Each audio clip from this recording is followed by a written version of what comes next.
네, 안녕하세요. 디자인 건축 융합대학교 산업디자인학과 조교수로 재직 중인 이진영입니다. 반갑습니다. 우선은 가리키는 그 과목 중에 대표적인 것이 디자인 띵킹이라는 과목인데요.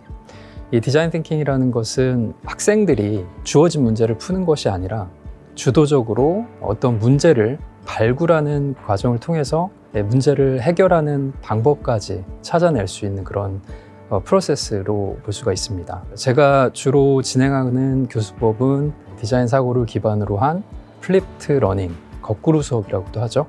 학생들이 먼저 선수학습을 하고 그 후에 교수와 같이 서로 협의를 하면서 새로운 방법이나 문제를 해결하는 과정을 모색하는 그런 방향성을 가진 교수법이라고 볼 수 있습니다. 디자인 띵킹이라는 것은 사실 디자인과 사고하다 이 두 가지가 같이 합쳐진 합성어잖아요. 경영이나 경제, 이런 비즈니스적인 사고, 논리적인 사고로 해결하지 못하는 문제들을 디자이너들은 굉장히 유연하게 어떤 특별한 과정을 통해서 그 문제 해결 결론까지 도출하게 되는 과정을 겪거든요. 다른 분야에서 이제 디자인 분야를 봤을 때 너무 신기한 거죠. 이 논리적이지 않지만 창의적인 사고를 통해서 어떻게 더 나은 결론이 나올 수 있을까에 대한 문제의식에서 시작된 게 디자인 띵킹이라고 볼 수 있습니다. 디자인 띵킹의 핵심은 사용자 혹은 비즈니스 관점에서는 소비자가 중심이 되거든요. 그 중심은 누가 될 것인가를 곰곰이 생각해 보면 바로 학생이죠. 학생이 중심이 되는 수업. 그래서 이 디자인 띵킹을 진행하기 위해선 학생들의 자발적인 참여가 굉장히 중요합니다. 하나의 예를 들어 보겠습니다. 지금 지구온난화가 굉장히 문제가 되잖아요. 그것을 어떻게 해결한다는 건 불가능하지만 유엔에서 제시한 SDGs, Sustainable Development Goals라는 이 17가지의 테마가 있습니다.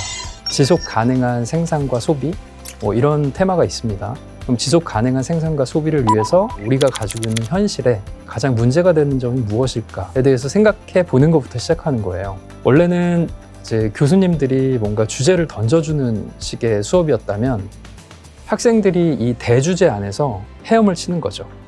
계속해서 데스크 리서치라고 하는데 주변적인 지식들을 주워 담기 시작합니다.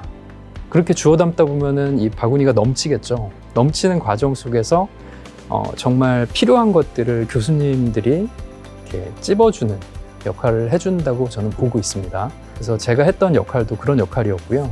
학생들이 진행하는 그리고 사고하는 과정 속에서 어떻게 하면 학생들이 수렁에 빠지지 않고 제대로 된 길로 갈 수 있을지에 대한 고민을 저도 옆에서 같이 해보는 겁니다.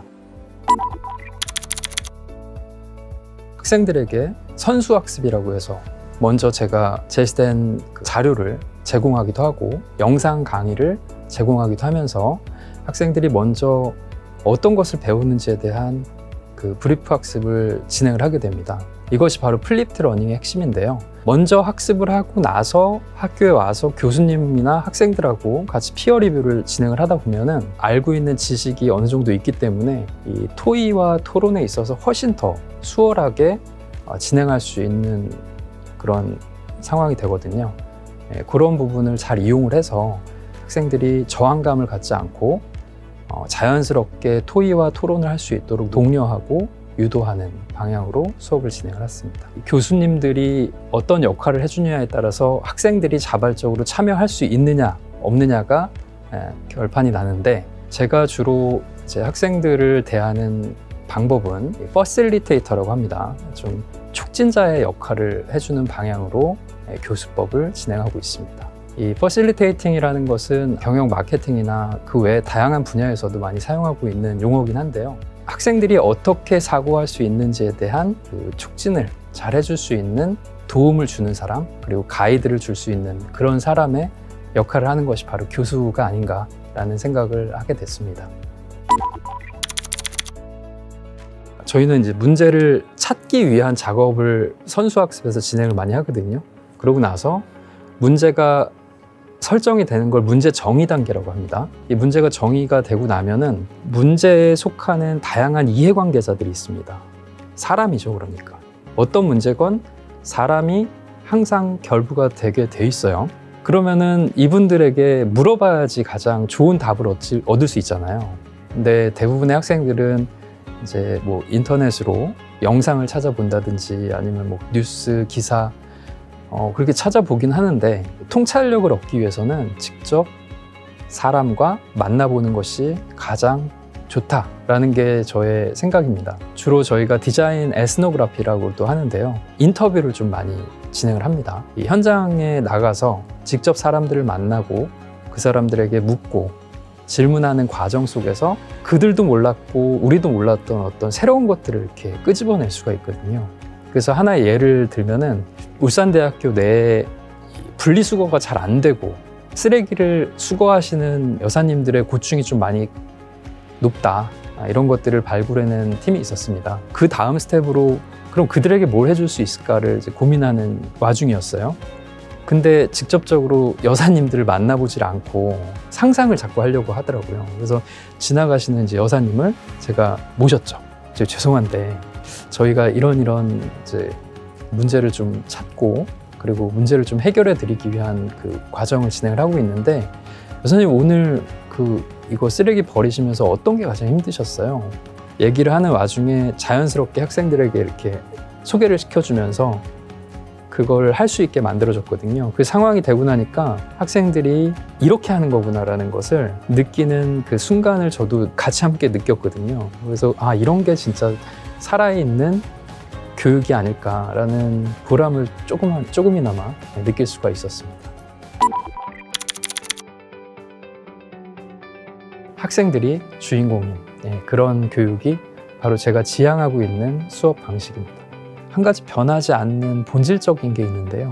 학생들이 수업을 어떻게 하면 좋은 양질의 교육을 받을 수 있을까라는 생각을 중심에 두고 생각을 해보면 교수학습개발센터나 행정단체에서 진행하시는 것들을 활용해야지 된다라는 결론이 나게 됩니다.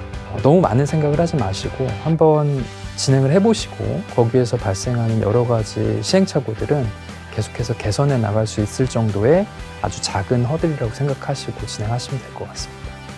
이제 매년 그 교수님들께서 진행하시는 이 수업 커리큘럼이나 그분들이 진행하셨던 플립드 러닝 그리고 IFPBL에 대한 결과 프레젠테이션을 좀 듣기도 하거든요. 그리고 제가 배울 점도 굉장히 많은 것 같습니다.